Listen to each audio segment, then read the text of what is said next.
తాకట్లో ఉన్న బంగారాన్ని విడిపించలేక వడ్డీల మీద వడ్డీలు కడుతూ ఇబ్బంది పడుతున్నారా? అయితే ఇప్పుడే సంప్రదించండి శివ గోల్డ్ కంపెనీ. మీ నమ్మకానికి మా హామీ శివ గోల్డ్ కంపెనీ.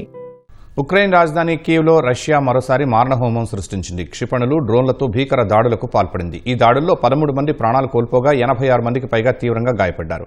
గంటల తరబడి వరుస పేలుళ్లతో కీవ్ నగరం దద్దరిల్లిపోయింది. పలు నివాస భవనాలు నేలమట్టం కాగా శిథిలాల కింద ఇంకా పలువురు చిక్కుకున్నట్లు సమాచారం. రష్యా ఉక్రెయిన్ యుద్ధం మళ్లీ తీవ్ర రూపం దాల్చింది.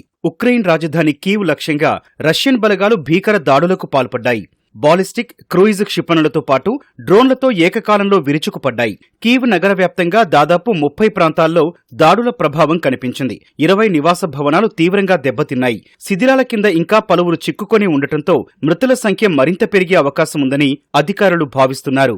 దాడుల తీవ్రతకు డార్నిట్స్కీ జిల్లాలోని ఓ 9 అంతస్తుల భవనం కుప్పకూలింది.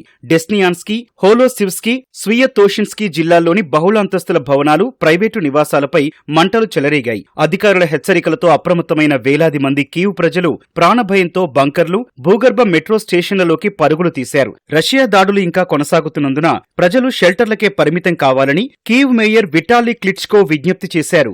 రష్యాలోని ఇంధన కేంద్రాలు, సైనిక స్థావరాలపై ఉక్రెయిన్ ఇటీవలి కాలంలో డ్రోన్ దాడులను ముమ్మరం చేసింది. దీనివల్ల రష్యాలో ఇంధన కొరత ఏర్పడింది. బహుశా ఆ దాడులకు ప్రతీకారంగానే కీవ్పై రష్యా ఈ స్థాయిలో దాడికి దిగిందని విశ్లేషకులు భావిస్తున్నారు.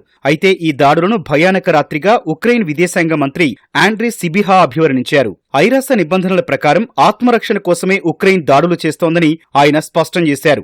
ఏమాత్రం ఆలస్యం చేయకుండా తమకు తక్షణమే ఎయిర్ డిఫెన్స్ సిస్టమ్స్, అదనపు క్షిపణులను అందించాలని ఆయన మిత్రదేశాలకు విజ్ఞప్తి చేశారు.